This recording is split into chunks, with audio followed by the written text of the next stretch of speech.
Olá, eu sou o professor Gilvan Araújo e você está no canal Fragmentos Teóricos. Hoje iremos falar sobre cultura. Mas antes, não esqueça de dar um like no nosso vídeo, inscrever-se no nosso canal e acionar o sininho para receber todas as nossas postagens. Bem, sem mais delongas, solta a vinheta, Ivo!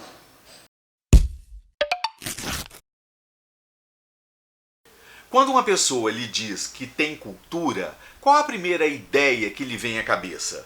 Essa pessoa deve ser muito inteligente, entender de arte, ter um nível de escolaridade elevadíssimo, não é? Bem, e se eu te disser que não é bem isso? A compreensão da palavra cultura é intensa em diversas áreas do conhecimento e nos remete a entendimentos diferentes. A palavra cultura vem do latim culturae, que significa cultivar. A palavra se originou de outro termo latino, colere, que significa cultivar as plantas. Por isso falamos em cultivar a terra na agricultura e cultivar células ou tecidos vivos na biologia.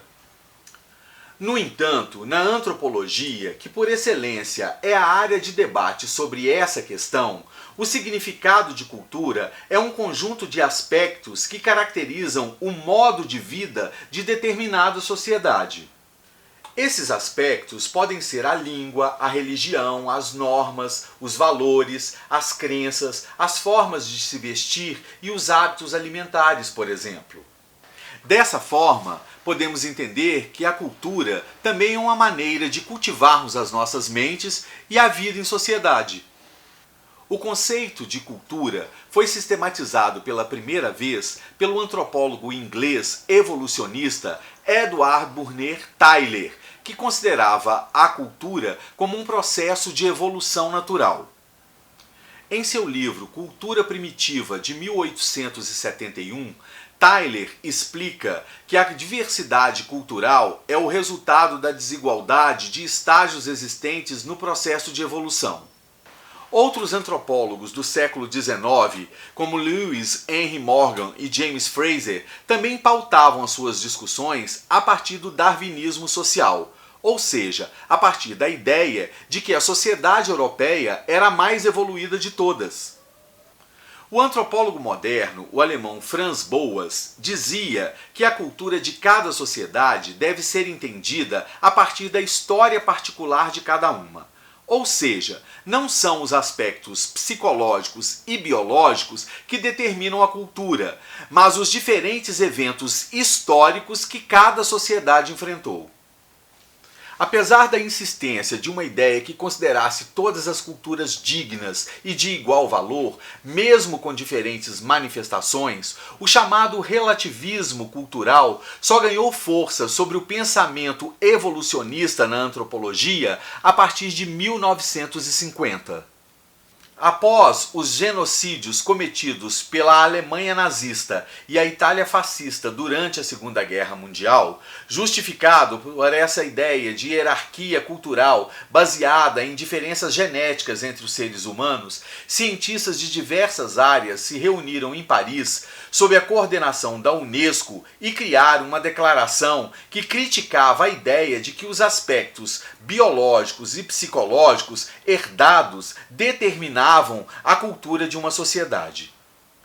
Um dos parágrafos do documento dizia o seguinte: os dados científicos de que dispomos atualmente não confirmam a teoria segundo a qual as diferenças genéticas hereditárias constituiriam um fator de importância primordial entre as causas das diferenças que se manifestam entre as culturas e as obras das civilizações dos diversos povos ou grupos étnicos.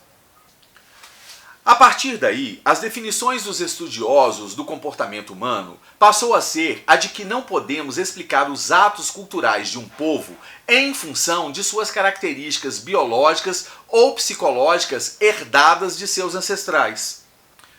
Trocando em miúdos, os cientistas defendem a ideia de que a cultura não é definida pelo tipo físico, cor da pele, inteligência ou comportamento emocional.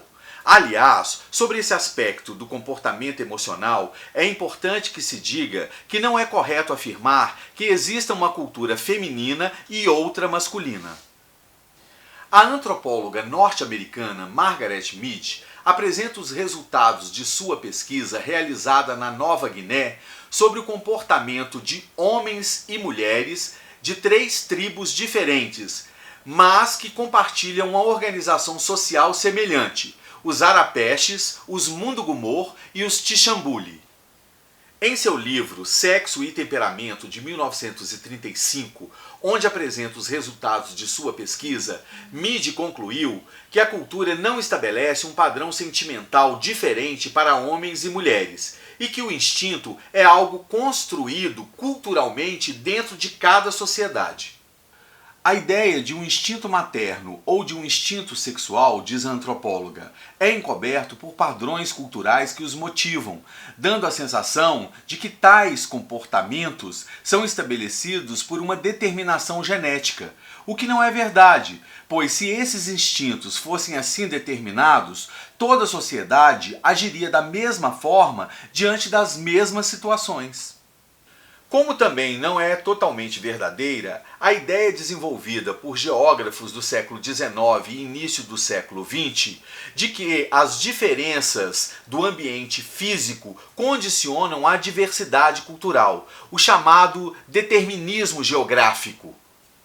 A conclusão de antropólogos como Felix Marlowe Kissem é de que o ambiente exerce sua influência mais direta sobre a cultura material ou tecnológica, como moradia e roupas, mas não nos aspectos imateriais da cultura, tais como valores, costumes e crenças. Segundo Kissem, qualquer criança humana normal pode ser educada em qualquer cultura, se for colocada desde o início em situação conveniente de aprendizado. O homem é o resultado do meio cultural e herdeiro de um longo processo acumulativo que reflete o conhecimento e valores dos seus ancestrais. No sentido antropológico, a cultura é um conjunto de regras que nos diz como o mundo pode e deve ser classificado. Dessa forma, a cultura parece ser um bom instrumento para compreender as diferenças entre os homens e a sociedade. Ela não seria dada de uma vez por todas por meio de um roteiro geográfico ou de uma raça, como diziam os estudiosos do passado, mas diferentes configurações ou relações que cada sociedade estabelece no decorrer da sua história. O conceito de cultura, ou a cultura como conceito, permite uma perspectiva mais consciente de nós mesmos. Precisamente, diz que não existe nenhum ser humano sem cultura e permite comparar culturas e configurações culturais como entidades de igual valor, deixando de estabelecer hierarquia entre as sociedades. A ideia é que nenhuma cultura é superior à outra, apenas diferentes. Como diz François Leplontine, a cultura permite traduzir melhor a diferença entre nós mesmos e os outros, e assim fazendo, resgatar a nossa humanidade no outro e a do outro em nós mesmos. Portanto, nunca diga que alguém tem uma cultura maior ou melhor do que a sua.